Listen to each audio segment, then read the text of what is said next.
laptop ဘက်ထရီတစ်လုံးကိုခွဲပြီးတော့မှကလစ်ကြည့်မယ်ပေါ့နော်ဒီကောင်ကဘာလဲဆိုတော့ကိုလည်းတစ်ခါမှလည်းမလုပ်ဘူးလေမလုပ်ဘူးဆိုတော့စမ်းကြည့်တာပေါ့နော်သူကဘာလဲဆိုတော့ဒီ YouTube မှာတော့တခြားကြည့်ပြီးပြီအခုတော့ကလစ်ကြည့်လိုက်အောင်မယ်ဘယ်လိုနေမလဲတော့ကျွန်တော်လည်းမပြောတတ်ဘူးနော်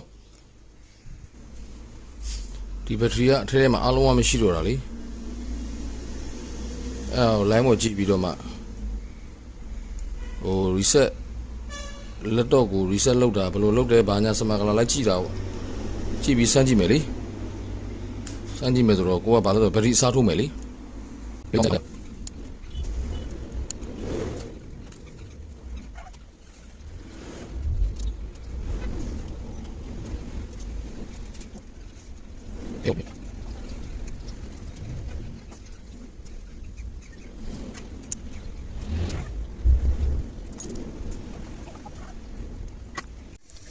laptop ဘက်ထရီလေးလုပ်ဖို့ဟာအဲ့ဒါကိုဘက်ထရီကို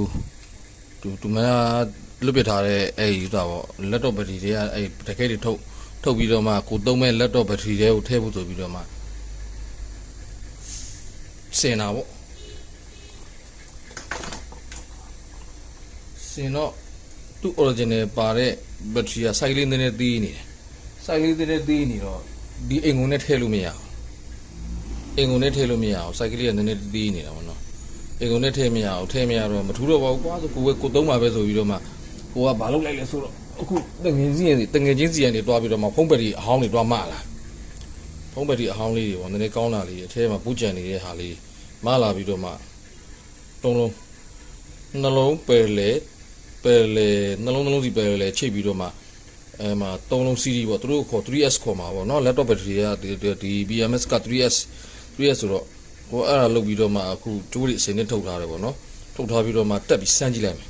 ရမရတော့ကျွန်တော်လည်းမသိဘူးပြီး laptop တွေမှာသူတို့ကဘာလဲဆိုတော့ battery သေးသွားတော့ cell သေးသွားတာတို့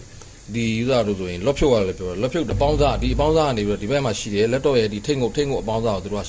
လှမ်းပြီးတော့ short တိုက်ပြီးတော့မှသူတို့ကဘာလဲဆိုတော့ lock ဖြုတ်တယ်လို့တော့ပြောတာပဲကျွန်တော်ကတော့အဲ့ဒါကိုကျွန်တော်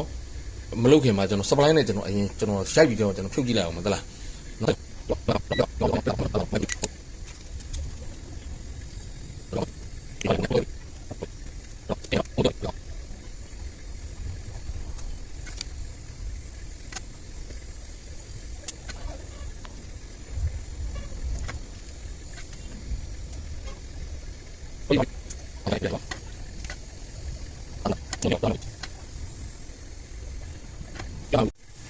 သူများက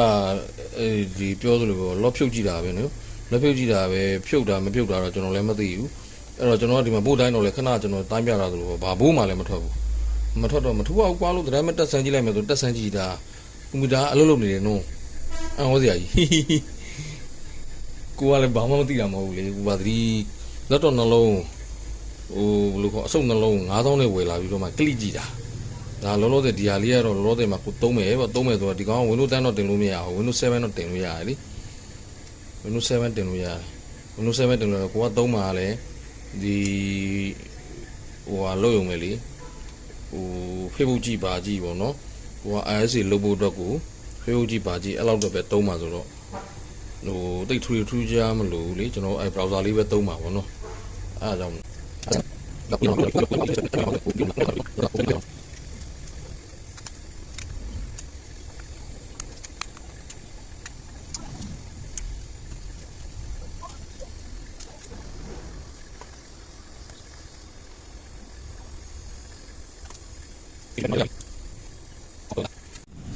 မီးရလည်းပြက်နေတော့ဟိုတနေ့ကလောက်ထားတဲ့ဘက်ထရီလေး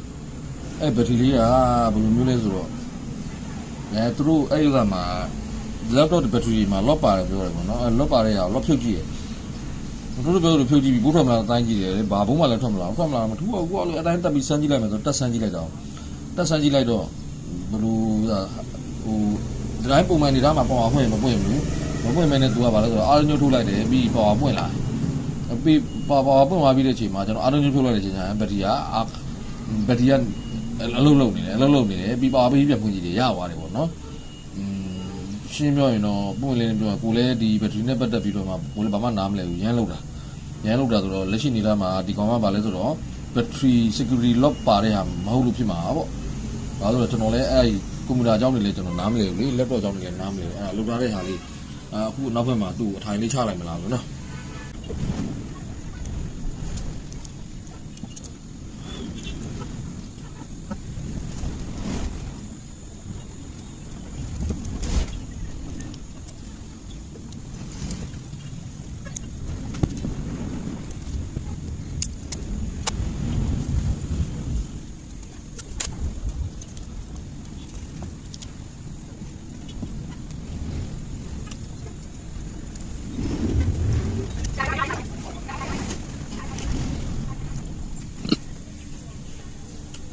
ကိုယ့်ဘာကိုသုံးမှု